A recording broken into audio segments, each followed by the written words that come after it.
क्या पाकिस्तान में 5 साल बाद फिर से लॉकडाउन लगने वाला है? पूरे आसार यही हैं, क्योंकि पाकिस्तान में तेल खत्म हो गया है। ना गाड़ियां चलाने के लिए तेल बचा, ना बिजली घर चलाने के लिए, और ना ही फैक्ट्रियां चलाने के लिए तेल बचा। फ्यूल जो है वो नहीं पहुंच पा रहा और ऐसे में पाकिस्तान के पास जो इस वक्त फ्यूल स्टॉक है वो कहा यह जा रहा है तकरीबन 14 डेज के लिए जो है वो रह गया है।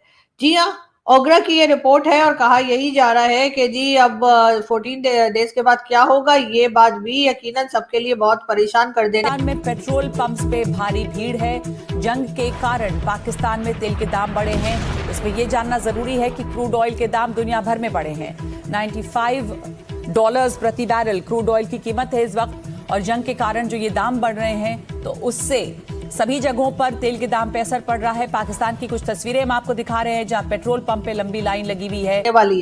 अगर हम बात करें शहबाज शरीफ साहब की, तो जी ये भी कहा जा रहा है कि जो हमारे प्राइम मिनिस्टर साहब हैं सोच ये रहे हैं कि फ्यूल को बचाया कैसे जाए, और इसीलिए कहा यह जा रहा है कि वर्क फ्रॉम होम वालों को जो है वो प्रेफर किया जाएगा। उसके साथ साथ स्कूल कॉलेज यूनिवर्सिटीज को भी बंद करने की बात की जा रही है, यानी कि कुछ अरसे के लिए पाकिस्तान में ऑफिसेज और स्कूल कॉलेज यूनिवर्सिटीज को भी ताला लगाने की बात की जा रही है, ताकि जो है वो पाकिस्तान में जो है वो बचाए जा सके एनर्जी को, और एनर्जी क्राइसिस जो यहाँ पर इस वक्त शुरू हो चुका है। ईरान स्ट्रेट ऑफ हॉर्मुज को एक हथियार की तरह इस्तेमाल कर रहा है, एक प्रेशर गेम खेल रहा है। अमेरिका और इजराइल इस चाल से निपटने के लिए प्लान तैयार कर रहे हैं, लेकिन भारत के लिए ईरान ने बड़ी राहत देने वाला ऐलान कर दिया। भारत में अब तेल की कोई किल्लत नहीं होगी। ये दुनिया का वो समुद्री रास्ता है जहां से पूरी दुनिया की तेल खपत का 20% तेल ले जाया जाता है। इसे स्ट्रेट ऑफ हॉर्मुज नाम से जाना जाता है। और जाहिर है कि पहले से कोई तैयारी नहीं थी, कोई किसी को ख्याल नहीं था कि इस तरह से लड़ाई शुरू हो जाएगी और वो लड़ाई बढ़ जाएगी। तो अब जाहिर है कि ये सिलसिला बढ़ता हुआ दिखाई दे रहा है और पाकिस्तान में इस चीज को लेकर काफी ज्यादा परेशानी है। अब ठीक है, वर्क फ्रॉम होम वाले लोग जो हैं वो तो चले किसी तरीके से कर ही लेंगे, लेकिन बाकी लोग क्या करेंगे? ये स्कूल कॉलेज वगैरह जो इन्होंने बंद कर दिए हैं उसके बारे में भी यकीनन एक प्रॉब्लम जो है वो तो शुरू हो चुकी है। ये और बात है कि लोग कह रहे हैं जी कोविड के जमाने में भी ऐसा हुआ था, लेकिन कोविड और चीज थी और ये बिल्कुल और चीज है। ये कोविड के साथ इसका कोई कंपैरिजन बनता नहीं है।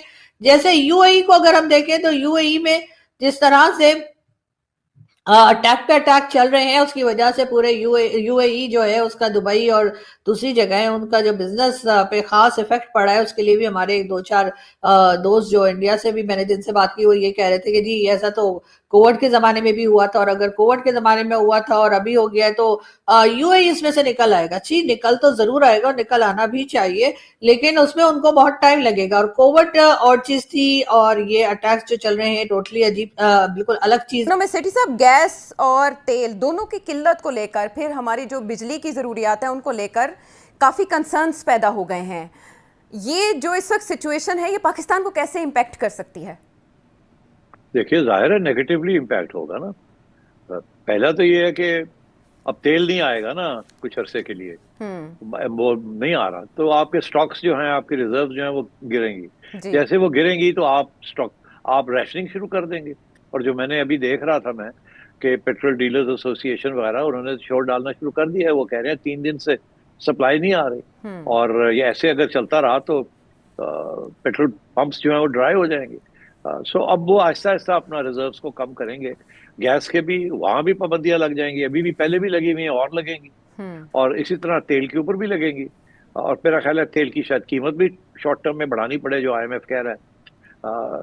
तो आई थिंक तंगी तो होनी शुरू हो जाएगी, वो तो आप देखिएगा। बिकॉज आपकी ठीक है, आपकी उतनी डिपेंडेंस नहीं है ऑन इम्पोर्टेड तेल जितनी के बस कोरिया की है या जापान की है या इनफैक्ट इंडिया की है, बट स्टिल फर्क तो पड़ेगा, बिल्कुल पड़ेगा। और आपकी आवाम जो है वो तो ऑलरेडी इतना बोझ है उनके ऊपर, और अब ये इस किस्म की जब सिचुएशन होगी तो जाहिर है और भी आवाम के अंदर गुस्सा पैदा होगा कि हम कहाँ फंस गए हैं कि अमेरिका के साथ मिलके देखें क्या हो रहा है क्या नहीं हो रहा है। सो अमेरिकन ने अलाउ किया इंडिया को कि वो रशिया से तेल मजीद खरीद सकते हैं, और ये उनको जो 30-day वेवर दिया गया है, क्योंकि जो स्ट्रेट ऑफ हॉर्मुज़ जहाँ पे दुनिया का 20% तेल निकलता है तो गुजरता है, और तकरीबन 80% तेल कहा जाता है एशिया में यहाँ से जाता है।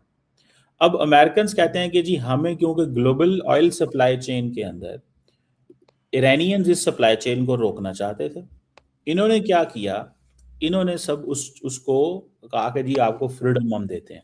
और फ्रीडम क्या है कि आप तेल मंगवा सकते हैं। इट मींस कि इंडिया को मना किया गया था पहले। बेसिकली मेरी असेसमेंट ये है इंटरनेशनल पॉलिटिक्स में कि इंडिया और अमेरिका के जो ताल्लुकात हैं वो बहुत निचली सतह पे आ गए। ये जरूर कहा गया है कि यूएई की गवर्नमेंट की तरफ से जब भी मिसाइल्स चलाए जाते हैं या मिसाइल्स ईरान के वहां पर पहुंचते हैं तो लोगों को मैसेज आता है, लोगों को मोबाइल पे एक मैसेज आता है जिसमें कि ये बताया गया होता है कि जी ये अटैक शुरू हो गए तो आप लोग घर में रहें। लेकिन आपको तो पता है इंडिया पाकिस्तान के लोगों का, खास तौर पे पाकिस्तान के लोगों का, कि वो जैसे ही उनको ये मैसेज आता है तो जी वो कहते हैं कि वो दौड़ के घर के बाहर आ जाते हैं और फिर कहते हैं हम लोग जी मिसाइल देखने आए। ऐसा ऑपरेशन सिंदूर के टाइम पर भी हमने देखा था कि जब मिसाइल्स चलते थे या वहां से ड्रोन अटैक होता था भारत की साइड से, तो हमारे लोग जो है वो बाहर निकल कर और मिसाइल और ड्रोन देखने की कोशिशें कर रहे थे। और सब लोग यही कह रहे थे कि पता नहीं जी ये उतावले ज्यादा हैं कि ये बावले ज्यादा हैं। लेकिन मेरा ख्याल है ये उतावले भी हैं और ये बावले भी हैं।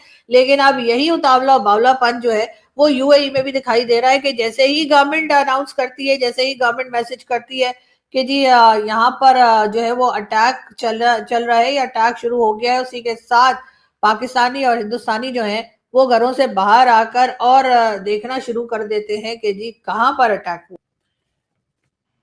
अब एक तरफ मैंने तो ये पहले भी कहा था कि जब नरेंद्र मोदी साहब का जो दौरा था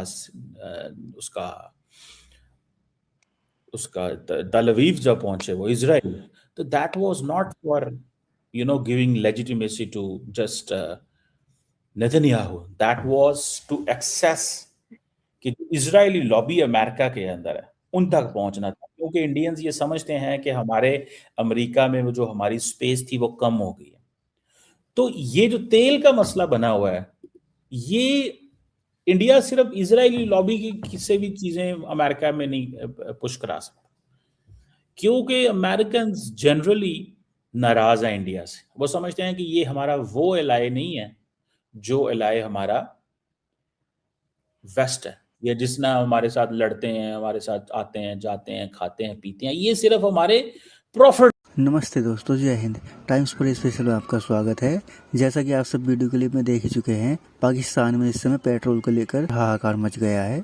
जैसा कि आप सभी जानते ही हैं, इस समय ईरान और इजराइल के बीच भयंकर युद्ध चल रहा है, जिसके चलते ईरान ने एक बड़ा दाव खेला है। उसने अपना हॉर्मोन्स ऑफ स्टेट बंद कर दिया है, जहां से पूरी दुनिया का 20% तेल जाता है, जिसके चलते पूरी दुनिया में पेट्रोल और डीजल महंगा हो गया है। हालांकि इसका असर भारत पर बहुत कम पड़ेगा, क्योंकि ईरान ने भारत और चीन का रास्ता बंद नहीं किया है, जिसके चलते ये तेल भारत को बड़ी आसानी से मिलता रहेगा। लेकिन पाकिस्तान को इसका बहुत बड़ा खामियाजा भुगतना पड़ रहा है, क्योंकि पाकिस्तान के पास स्टॉक तेल नहीं है। यहाँ तक कि पाकिस्तानी मंत्री का यहाँ तक कहना है कि 3 दिन पहले ही हमारा स्टॉक खत्म हो चुका है, जिसके चलते पाकिस्तान में पेट्रोल पंप पर हाहाकार मचा हुआ है। और साथ ही पूरे पाकिस्तान में इसको लेकर एक प्रोटेस्ट चल रहा है। लेकिन शहबाज शरीफ ने पूरे पाकिस्तान में लॉकडाउन जैसी स्थिति पैदा कर दी है। तो दोस्तों, आपको ये वीडियो कैसी लगी कमेंट बॉक्स में मेरी कीमती राय जरूर देना। और साथ ही आप चैनल पर नए हैं तो इस वीडियो को लाइक और चैनल को सब्सक्राइब जरूर कर दीजिएगा। मिलते हैं ऐसी किसी और वीडियो में, जब तक के लिए जय हिंद, वंदे मातरम।